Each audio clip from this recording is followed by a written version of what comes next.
Hi, this is Sean Hafer, and in this tutorial, we're going to be looking at Cinema 4D and setting up a quick still life scene and lighting it, texturing it, and then rendering it out. So kind of a quick intro to all the different things.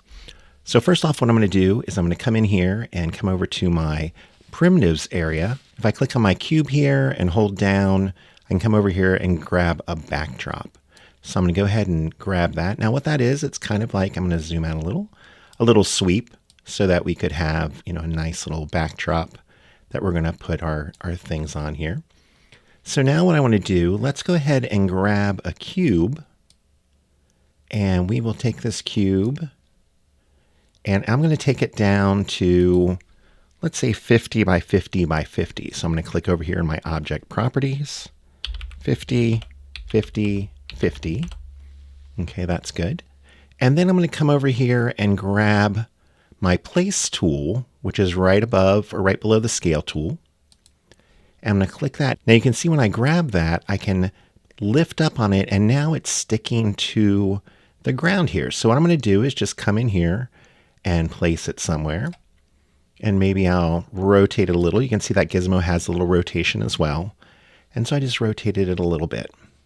Now I'm going to go back to my regular old move tool up here, or hit E. And let's go back to our cube and we'll give it a little bit of a fillet. So I'm going to go down here, hit my fillet, and let's zoom in a little and see what we've got.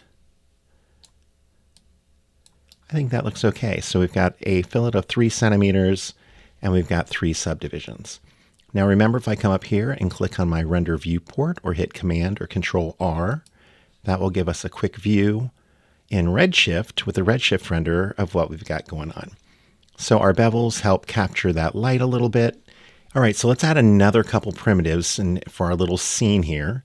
So I'm going to go ahead and create, let's go with a sphere. And I'm going to bring this down. Let's see. So if that last one, what if we take this down to about 20 on its radius? That looks good. And now I'm going to use that same tool. I'm going to come up here to my place tool and grab my sphere. And now you can see if I move around, I can place it on the side, or I can come up here and place it on the top. The place tool is really handy for getting things right against a surface. So I'm just going to put it right on top there. That looks good. Let's do one more primitive for our little scene here, and we'll grab a cone. All right, and we can grab that. And again, let's say bottom radius, let's do 25. Our height, let's give it maybe 40. And let's go ahead and grab that place tool again. I've got it right here. And now we're on the sort of the bottom here. Now I'm going to go ahead and let's change the size a little bit. So let's make that bottom radius more like 40. Go for a bigger cone here, and let's take our height up to something like 65.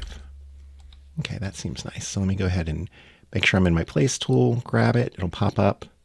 Now we can see here that we're getting some of these faceted edges. When we go and look around here, we can see these subdivisions. There's not enough to create a nice smooth curve.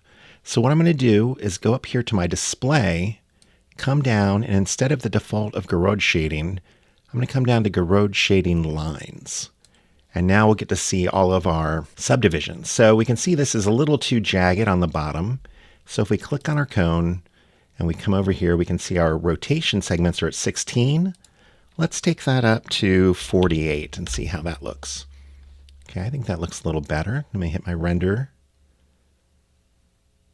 It seems okay.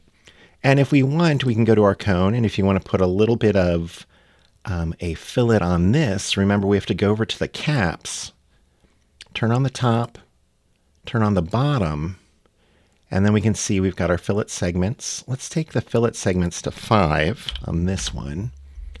And we're going to make our top, I'm going to turn that off. We don't necessarily need that up there. We'll go to the point, that's fine. But then on our bottom here, let's do a radius of maybe 5. And a height of 5. Let's see how that feels. And we'll hit our render one more time. Okay, I think that looks pretty good.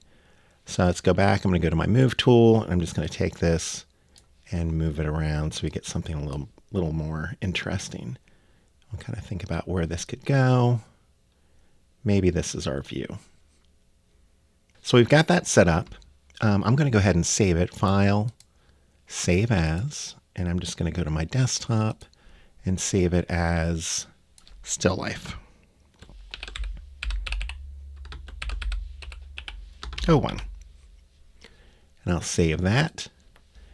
And now if we come in here, we want to start thinking about maybe some lighting, or we could start thinking about some materials. Cinema 4D has a lot of pre-built materials here. If we come into our asset browser, we can always come in here, go to materials, and we'll get a big preview of all kinds of materials that we have. So if we go to basic, you'll see we have all kinds of options here. There's a plastic, we've got some basket weaves, car paint, carpet, etc. Okay, so you can play around with these. Our case, let's just create a very simple couple materials to put on our scene. So I'm going to go ahead and close this back up by clicking on that icon again, or you can hit Shift F8. And what we need to do to get to our material editor is click on this little icon up here that looks like a little sphere, and we'll grab that. And then what I'm going to do is just double click, and that will give me a new material. So we can see here, we get the material up here. We also get some options over here. We can roll down. There's a lot of different options. In this tutorial, we're just going to hit a couple of the different properties for a material, but then we'll get into that further in another tutorial. So for this, let's do the backdrop. So I'm going to call this backdrop. And we can look here and see we've got a couple different options. So if I wanted to make that more of a white, I can come down here and we've got our base properties. And now you can make sure you're on that tab. If I come down here into the base color, that's basically what color is our object, our main surface color. So I'm going to go ahead and click on this, and I'm going to take it up to maybe almost white. We'll get pretty close. We'll go up there. That looks good. And then down here, we've got a weight, and this is how much of that color is applying. All right. So I'm going to leave that at 1. We want that fully in there. And when we start adding other different properties, that can start to affect on how that weight affects other things. But for now, we'll leave that at 1. Our diffuse model, we're just going to stay with this default of Orient Nair. When we do more tutorials on materials, we'll get a little bit into some of the others. So we'll leave that as its default. So then we can look at diffuse roughness. We'll just leave that for now at 0. Metalness is how metal it looks, okay? So if you're doing a very metal object, now you can see that immediately came up to a super chrome metallic look, somewhere in between, or at 0. So for this, we're just going to leave it at 0. This is just our backdrop color. Now down here, we've got reflection. So reflection all the way down means there's no reflection, so a weight of 0. And reflection all the way up means that we've got some reflection in there. So let's go ahead and we'll start our preview render, and we'll take a look of how, as we're changing these things, look. So I'm going to come in and I'm going to take my backdrop, and I can either drag it over here onto the backdrop or drop it up here on my backdrop. And we can see that's there. Now, if I go up here to my Redshift tab on my perspective viewport, Redshift, start IPR. Okay, that looks good. We can see our backdrop's got some reflection to it, right? Now, by default, let's go back to this backdrop material. I'm going to pull down my roughness all the way to 0. That's almost a mirror-like finish, right? So it's still white, so it's not like a silver shiny mirror, but look how much of a reflection we have. If we pull that weight down of the reflection, we can see we kind of lose a little more of that, right, as well. So it's kind of a balance between the weight as well as the roughness. So I'm going to pull my roughness up to maybe 0.2. I want a little bit of reflection maybe, or maybe I want to take it, actually let's take that weight just down to like 0.2. Now we've got this not very reflective backdrop color. I think that's going to be fine for us. So now what I'm going to do is go and create a new material. So I'll double click. And this one let's call red. And what we'll do on this, we're going to leave all the base properties kind of as they are. And let's just come down here, though, in the color. Let's do a red. So I'll go kind of all the way. Let's do a 25500. Hit all right. And now let's drag this, say, on our cube. Now you can see we're getting a little bit of reflection. We're getting our red from the, our cube has got a nice little, bringing the red down into the floor, so it looks really nice. Now let's go ahead and just copy that one, so I can either hold down Command or Control and drag it, or if I undo that, I can just Command or Control C, Command or Control V, and it'll give me another one here as well. So if I grab that second one, and let's call that blue, let's do it blue metal. And on that one, I'm going to make sure, oops. Now, when you double click, you'll get into your node editor. That'll be something we'll get to later when we're in our more of a material tutorial. So we're just getting some rough ones set up here. So blue metal, I've got that selected down here. Let's grab a blue. So I can come somewhere around here maybe and grab, just find a nice blue that you like. And what I'm going to do down here though, for the reflection, or I'm sorry, for the metalness, let's crank that way up. So let's drag it onto our, let's go with our sphere, right? So now you can see that looks extremely metallic, right? It's almost like a chrome. And you can play with that as far as, how much of that you want. So let me pull down that metalness a little bit if I wanted. But let's just keep it up at 1. So we're going to go blue. I've got 1 here. And if I want, we could come down to our roughness. If I brought that all the way down, we're going to get a super shiny. Bring that a little bit up again. Let's say 0.2. Now, right now, we don't have any lights in our scene. We basically just have the default light that is at our point of view. So this little specular highlight we're getting here is from that sort of default light that's hitting it right here. Same with these little highlights we've got on our edges. So on our last one, let's go ahead and we'll copy the red again. Control C, Control V, and I don't know, let's make this like a green. And so what we're going to do is grab that, go down, pick a nice green color, something you like. If we want, we can go ahead and throw it on the cone. And let's just see what we can affect here. So I click on that. I'm going to move this up a little bit so we can see a few more of its options. And let's go to our roughness. Let's bring that up maybe about halfway. And I'm going to bring the reflection down about halfway. So this is a nice, really matte object now that we've got here. Finish. Now if I rotate around, you can see what we see. Okay, we're getting some reflections, etc. So now let's kind of get this set up, how we're going to want to sort of view it. And if we move this around a little bit, I can see a little bit of that cone in there. That's kind of nice. This part is just the cube. And all this around, this is catching some of the backdrop, but the rest of this is just our background, right? So our background right now, or our world, I should say, is just black. So all it's reflecting is black. If we wanted to, we could come in and throw in global illumination sort of dome light. So if I come over here on my lights tab and I click on dome light, you can see now we get a much more flat lighting. And with our dome light selected, we could bring our intensity down so we can get a nice dim kind of scene, right? Or we can bring that up. The other thing with a dome light, let me bring that back to 1, is you can put something that's called an HDR, a high dynamic range image on. So sometimes they're HDRIs, HDRs, and we can find some of those built in here inside of Cinema.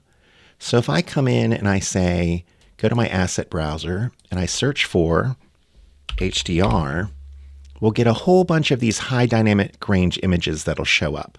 So once those load up from the Maxon servers, we can come in here and see all these different options. Now down here is our icon size. So I'm going to go ahead and crank that up so we can really see some of these and start pulling down. And what's nice with some of these, they'll even give you a preview of what this does. So basically what this will do is wrap around our dome light, and the really, really bright areas like the sun here or this highlight in the clouds, that is going to serve as a light for us. And then these sort of little spheres down here give you some ideas of what would this glass look like with it? What would a really shiny metallic object? So we can kind of roll down through here and see what we've got. A lot of skies, which are great. It'll actually bring some of the blue with it of the sky. Now we've got some interior shots. These are kind of more like a basic studio that you can bring in. And there's some other ones, some different rooms, little forest. So if we come in here, maybe we want to do, let's try HDR Light Studio 01. We can try that out. And what we're going to do is just with our dome light selected, down here under Path, under Object, under Path, we're just going to drag this right into there. And now you can see in our reflections, I'm going to go ahead and close this. We can see this has changed a lot. We still have kind of a black background, but we're getting some light from the top. We're getting this reflection of this front light here. And if I wanted to, I could go to my dome light and on rotate on horizon, as I rotate this around, you can see now we're getting more light from this side. If I bring my intensity down, we can kind of see a little better how that looks. And it's casting our shadows. If I rotate it the other way, and you can kind of sort of set up how you get these reflected, almost like softboxes, right? And then that's our floor and that's our cube there. Okay, we've got that all set up. Let's go ahead though and turn this off and talk about some other lights. So what we're going to use for this is some area lights. So I went back in, turned that off. Under lights, we've got a point light, which is sort of a light that emits light in all 360 degrees. Got a spotlight. For a spotlight, you would know that's the sort of traditional kind of stage light or flashlight. Infinite light is like the sun, but we're going to focus on area light. So I'm going to go ahead and click that. And we can see this got super bright, super fast. So let's go to our 4-way view again by clicking up here.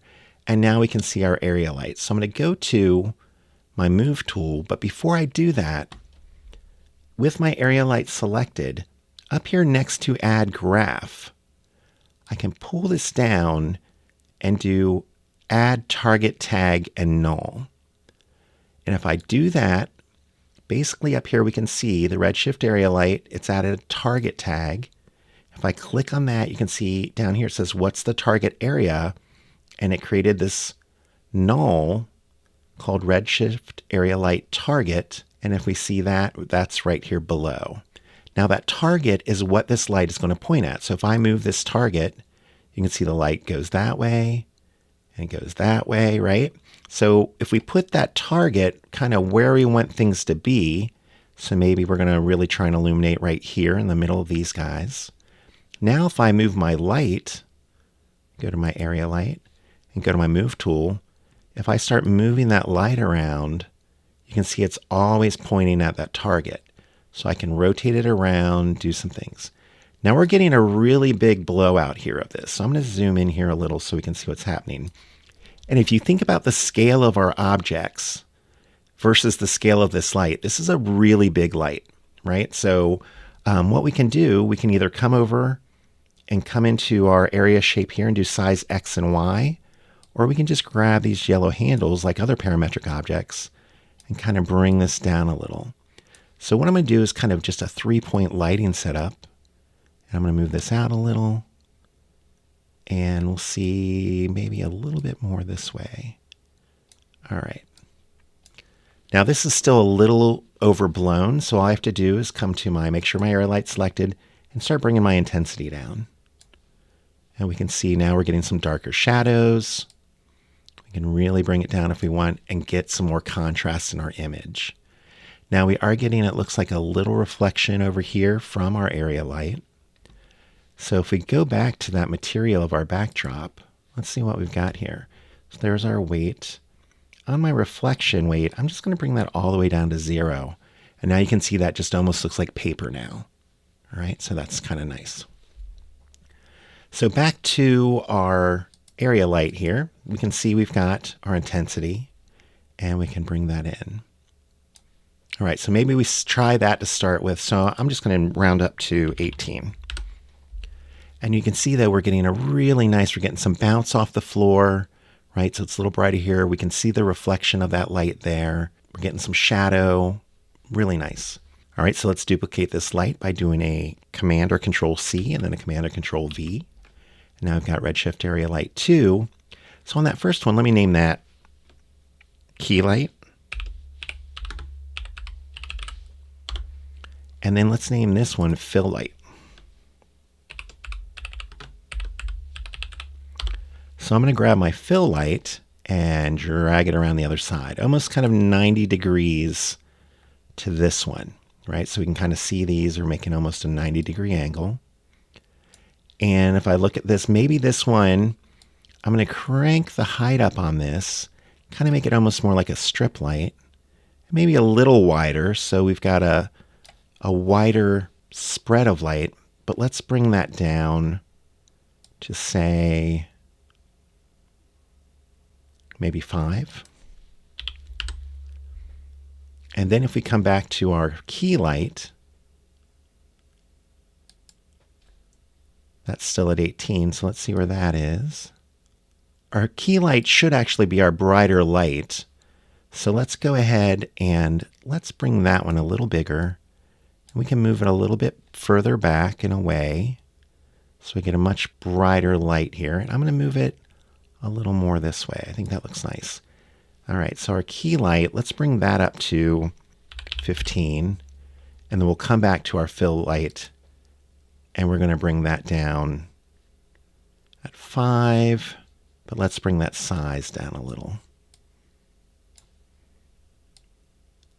And you can see as we move these away or closer, we can get how that's all working. All right, now we can also change color of lights. If we want to add a little bit of coolness to one, we can maybe, so you can see how the shadows start to get some of that blue, coming from that fill light, which is kind of nice. But if we just want to add a little bit of coolness to it, we could play with that. All right, so we've got that kind of look there. We can see what's happening. What if we wanted to just make this a little more like maybe transparent, or maybe this one? So let's go to our red. And we didn't really get into this, but let's talk about down here, transmission. And if we could take our transmission and we bring that weight up, you can see it becomes totally transparent. So if we want it somewhat transparent, we could start bringing it down. And you can see it's mixing with that white color. Now, if we match that red to what we have up on top, we can see if we bring all the way down, we're going to get kind of a really thick red look. If we wanted that to be a little more clear, we could just go about halfway maybe. And you can see how you can just kind of tint the glass or really make it a really thick glass. So we're going to do something, let's bring it a little, maybe 3/4 of the way, something like that. And do that. I'm going to bring my weight down just a hair so it's not quite perfectly transparent. Maybe on my green, I'm going to make that a little greener. And this is the beauty, is once you start getting your light set up, you can really start playing with your materials, because your materials are going to look different depending on how much light or how little light you have. So if I go for a little better green, that looks good. All right, so we've got this red transparent cube and this blue metal ball and this kind of plasticky looking cone. So we've got our lights kind of set up. If we wanted to do an overhead light, we could add a third, but I think this is okay. Now let's go ahead and add a camera. So at this point, and I'm going to save, file save, just so nothing goes crazy. So now if I come back in here and I go, let's add a camera. Now your camera, if we're in our perspective view, so if you come to your perspective view and click on it, and we create a camera, which is right here, a standard camera is perfect. We hit that Redshift camera. Now with the camera, we could use the same technique of creating a target tag. If we go to tags, we can come to our animation tags and grab a target. But in this case, we're just going to use our viewport to move our camera around. And to do that, we can see our camera is created in that same view. We want to click this little square up here next to the camera that will use that as our active camera. Now, if we start rotating around, we can see our camera moves as well. So we can move our camera this way and see what we've got happening. But also now, if we just rotate our viewport, zoom in and out, kind of find a nice view. Maybe I want something a little low, or kind of get something happening here and maybe a little bit over.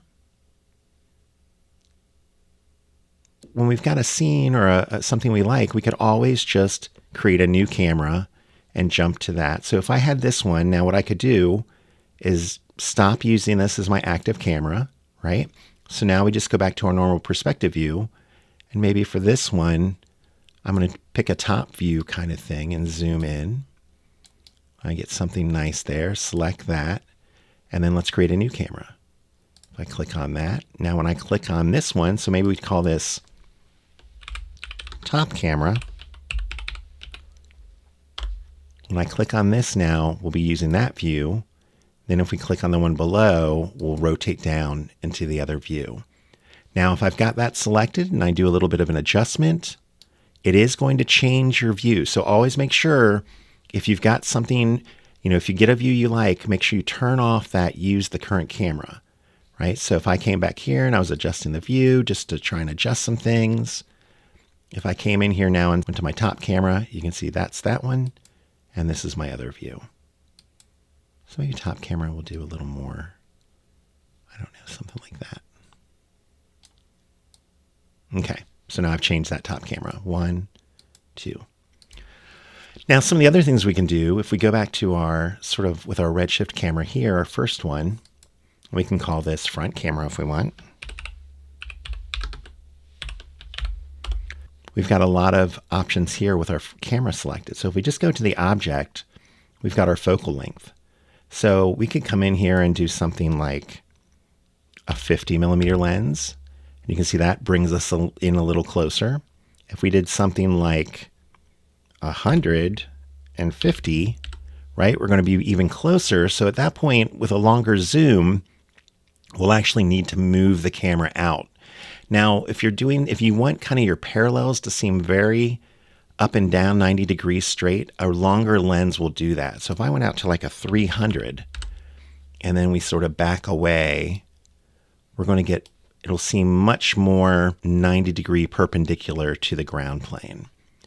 But I'm going to go back in. So let's go to our front cam again here. And let's, instead of 300, let's take it down to maybe 10. Right? So we really have to cruise in now a little bit, right? So I'm going to zoom out here so I can see where we're at. I'm going to move in, right? So we can kind of get close. Now look at that super wide angle we've just created. It's so crazy that our backdrop isn't even, very visible. So I can kind of come around. Now the cool thing about using the primitive as a backdrop is we can keep adjusting it. So if I come up here to my backdrop again, we can see we've got a width. And now if I move that out, we can get those edges off the screen, what we're rendering. We also have a height. So that's our backdrop height. The extension or the depth is just kind of how far back it is from the objects. And the extension is, it can pull the front forward, right? And that rounding is just how much in the back. Is it a straight edge like that? That just is like a wall and a floor. Or do we go up to like a 50 to get a nice sweep? And you can adjust all of those things. Okay, so if we had this one as one view, and then we've got our other camera, and you can see again, back to that sort of more normal lens, we can adjust all those. So we've got our object set up. We've got a super wide lens on this. We've got a 35 lens on this one. And we're all set up. Now, if we wanted to render these out, we can come up here, and what we want to do is first go to our render settings. And if we look at our render settings, we've got our width and our height. So right now we're at 1280 by 720. I'm going to go ahead and do a square format. So let's just do 1000 by 1000.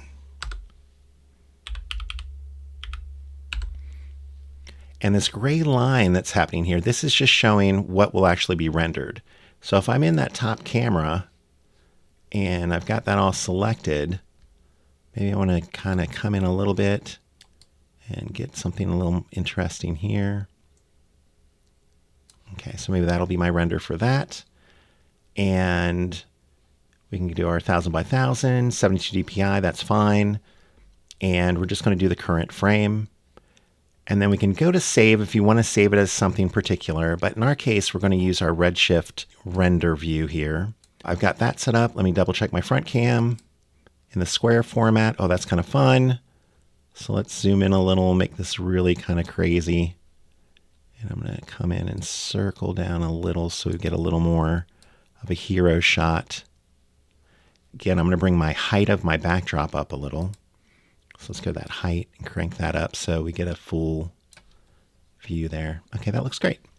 So I got these two crazy views. And now if I go to render to picture viewer, right, which is this one right here, it will render out. Now we've been getting this preview, but now this will render out to final quality render. Now I can already see a couple issues. We're getting, if we zoom in on this, we can really see I didn't put enough subdivisions into this corner. So I'm going to go ahead and zoom back out. And let's just stop this. I'm just going to close this. And let's go back to our cube. And on my fillet subdivisions, let's take that up to, say, 6.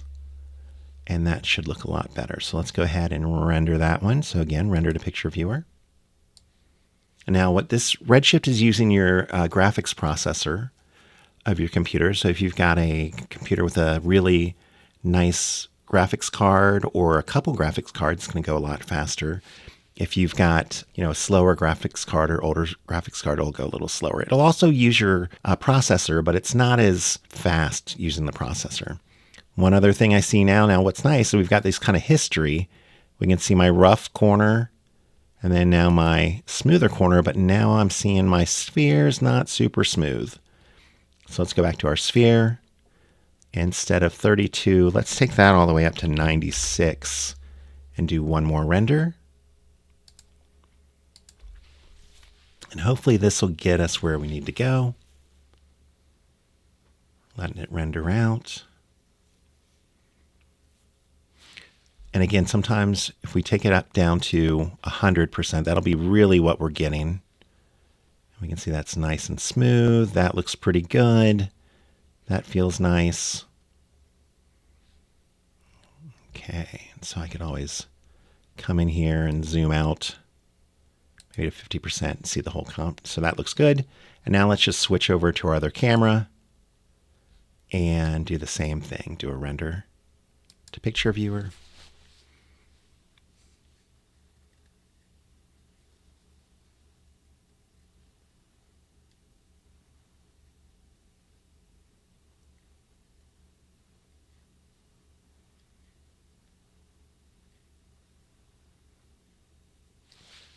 Okay, so now we've got our two renders. We can go ahead and save those out. So pick one you want to save. We can just go to File, Save Image As. You've got all your options. So you could save it as a TIFF, up to 32 bits. You could save it as a Photoshop document, again, up to 32 bits. If you want to save it out as a JPEG, or you don't need to do a lot of color correction, you can always pick a JPEG or a PNG. And then you can see we can save up to 16 bits with a PNG and 8 bits for a JPEG. That looks good. Still image PNG, 72, that's fine. And now I'm going to go ahead and hit OK, and it'll ask me where I want to save it. I'm going to save it on my crazy desktop. So we'll just call Still Life 01 PNG. That sounds great. Save it. And then let's go to the second one here. File, Save an Image As. Do the same thing, looks great. And Still Life 02. And hit save. And now if I pull those guys up, Still Life 02, there we go, a nice clean render. And then if I bring up Still Life 01, there's that one. All right. So another thing we can do is if we come up here and go to our Redshift, turn off our Start IPR, so we're just looking at it like that. There also is the Redshift render view. So a lot of times, this is how we used to have to use it. But if you go to Redshift Render View, it gives you a few more options. Now it's going to take a second to sort of get all of the everything sort of together. Well, let me turn that off. I'll hit play here. And now you can see it's basically what was up here, but we can sort of zoom out the same way. Now, if you've got a multi-screen setup, a lot of times I'll just leave this over on another screen and then keep all of this just sort of running. But, however you want to work, it's good for you. But also we can do it here. And then if we want to render, we just click the render here and it will render in our render view. And then we can do the same thing and save out of here. So there's a couple different ways you can work, and we'll get into the differences in future tutorials. But for this, I just wanted you to be able to get set up, play around a little, and kind of get some textures on, get some lights in there, put in a few cameras, and then render out some final images.